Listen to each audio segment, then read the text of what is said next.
को हम जस्टिफाई करेंगे।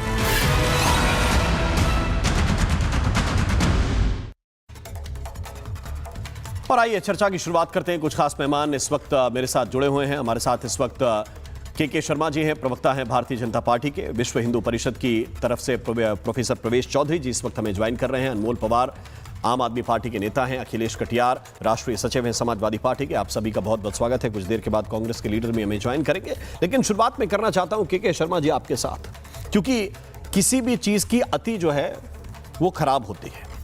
और अब चूंकि नियम, कायदे, कानून सब कुछ आप लोगों ने बना दिया, इसके बावजूद क्या केवल आलोचना भर से काम चल जाएगा? मैं इसलिए यह सवाल पूछ रहा हूं कि यदि यह कानून नहीं होता तो मैं ये सवाल आपसे नहीं करता कि ठीक है उनकी अपनी नीति है, उनका अपना मॉडल है, लेकिन अब तो आप लोगों के हाथ में कानून है और शायद इसीलिए बनाया था कि कोई इसका दुरुपयोग ना करे, कोई इस अतिरिक्त आजादी को गलत तरीके से इस्तेमाल ना करे। अब आप लोगों का कदम क्या होगा के शर्मा जी?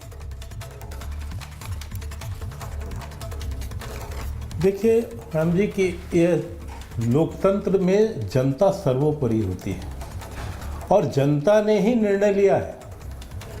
15 अगस्त के दिन जिस तरह से कांग्रेस कार्यालय में वंदे मातरम गीत का शरेआम अपमान किया गया सोनिया गांधी जी द्वारा जी और कांग्रेस के टॉप लीडरशिप द्वारा, उस पर जनता ने ही संज्ञान लिया, उस पर जनता ने ही रिपोर्ट दर्ज कराई है और कानून का सहारा लिया है जनता ने।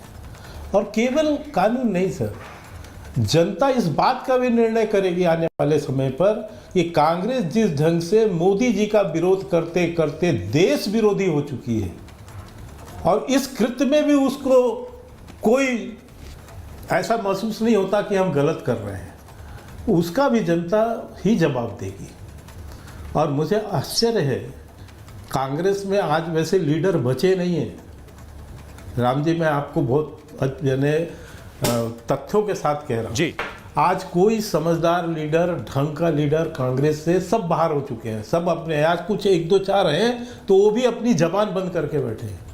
अब कांग्रेस को चलाता कौन है? पीए, ओएसडी, ये सब लोग नेता बन गए कांग्रेस के और जिनका काम ये है हाँ पे हाँ मिलाना। गांधी खानदान ने कोई बात कह दी तो उस खानदान की बात पर हाँ पे हाँ मिलाना। राहुल गांधी के अहंकार को पालना है, जिस लेवल तक वो जा सके उनको पालना है। इसलिए इस तरह के निर्णय कांग्रेस पार्टी कर रही है। लगातार चुनाव हार रही है, लगातार जनता के बीच से उसकी लोकप्रियता समाप्त हो रही है। इसलिए वो केवल और केवल ये कोशिश में कि मुस्लिम अपीजमेंट में हम कितने आगे निकल सकते हैं और देश विरोधी काम हम कितना कर सकते हैं, हम वो करें।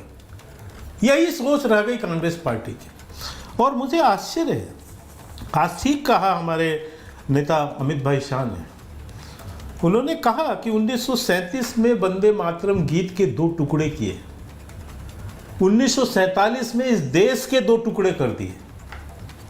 ये कांग्रेस पार्टी ने किया इस देश में बंटवारा। और आज भी कांग्रेस पार्टी की मानसिकता इस देश को टुकड़ों टुकड़ों में बांटने की है और इसका प्रयास कई बार किया जा चुका है। राहुल गांधी तो स्वयं कह चुके हैं कि मेरी लड़ाई स्टेटस से है सर। तो इससे आप स्पष्ट जान लीजिए कि इनकी मानसिकता है क्या। इनको देश के संविधान से कोई लेना देना नहीं है, देश की राष्ट्रीयता से कुछ लेना देना नहीं है, देश के गौरव से कोई लेना देना नहीं है। इनको किसी केन प्रकार सत्ता चाहिए किसी भी तरह से, चाहे उसके लिए किसी स्तर तक जाना पड़े। अखिलेश कटियार, और इसका निर्णय देश की जनता करेगी। देश की जनता इंतजार कर रही है कि आप पुनः आइए। और मैं आपको कह रहा हूं, कांग्रेस पार्टी अंतिम सांस ले रही है और इसके बाद, इस तरह के निर्णय के बाद, कांग्रेस पार्टी का नाम लेवा भी इस देश में नहीं बचने वाला है। अखिलेश कटियार, क्या पार्टी केवल एक कंपनी बनकर रह जाएगी और इसके अलावा इनके कुछ नहीं बचेगा। मैं आ रहा हूं के जी आपके पास। क्या अखिलेश कटियार इस काम में, और एक बात और कह देता हूं मात्र, कि जिसने भी इनका साथ दिया, विपक्षी दल भी ध्यान रख रहे हैं।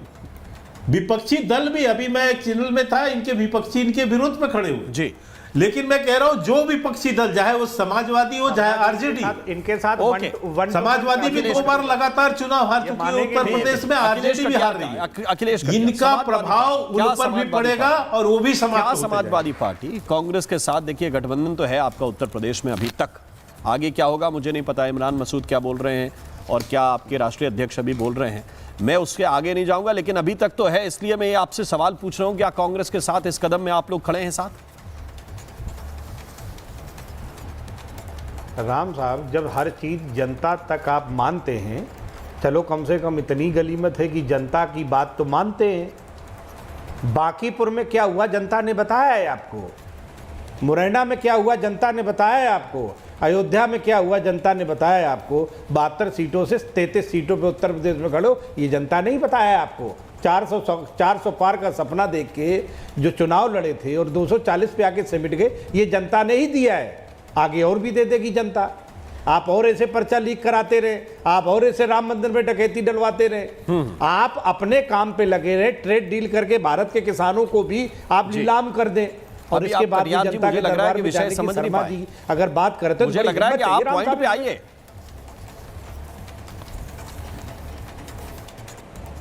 जी, जो जनता की बात कर रहे थे शर्मा जी, मैं तो जनता की बात बता रहा था। बिल्कुल सही बात। एक शेर आपको सुनाता हूं। आप ये सिर्फ इतना बताइए कि कांग्रेस वाले जो कर रहे हैं, क्या आप लोगों को चोट नहीं पहुंचती इससे?